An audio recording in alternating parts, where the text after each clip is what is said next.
আজকে আমি তৈরি করলাম চিকেন বল। আমার রেসিপিটা দেখবেন, দেখে কমেন্ট বক্সে জানাবেন কীরকম হয়েছে। আমার জীবনে এই বলটা আমি প্রথম জীবনে বানালাম, আপনারা দেখবেন ভালো করে। রান্নাঘরে স্বাগতম। আজকে আমি বানাবো চিকেন বল। আলুটাকে ছাড়িয়ে রেখেছি, সেদ্ধ করে নেব। মাংসর বলটা আমি এখন মেখে নিচ্ছি। রসুন, ধনার পাতা, পেঁয়াজ, কাঁচা লঙ্কা কুচি, লবণ, একটু খাবার সোডা, এর মধ্যে আছে আদা, জিরে আর লঙ্কা আর বাটা, সামান্য হলুদ দিলাম, একটু লেবুর রস দিয়ে দিলাম,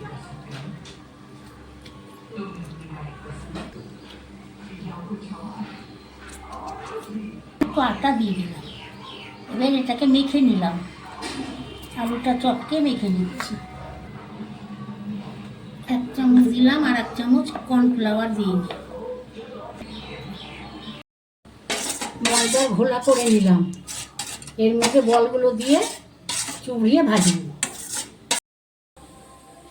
বলগুলো গোল গোল করে নিয়েছি। এবার ময়দার মধ্যে ঘোলার মধ্যে দিয়ে একটা করে ছেড়ে দিই।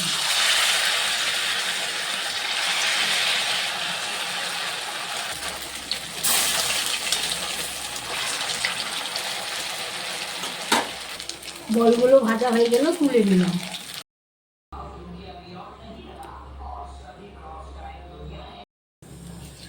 একটা তেজপাতা দিলাম, 2টো শুকনো লঙ্কা আর জিরে ফোড়ন দিলাম।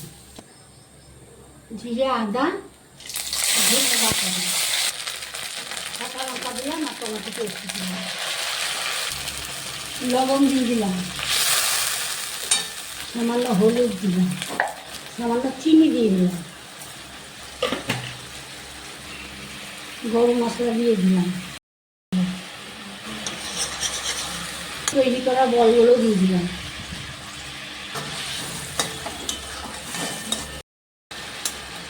বলটা রান্না হয়ে গেল, আমি এটা নামিয়ে নিলাম। এটাকে শেয়ার, কমেন্ট, সাবস্ক্রাইব করে দেবেন।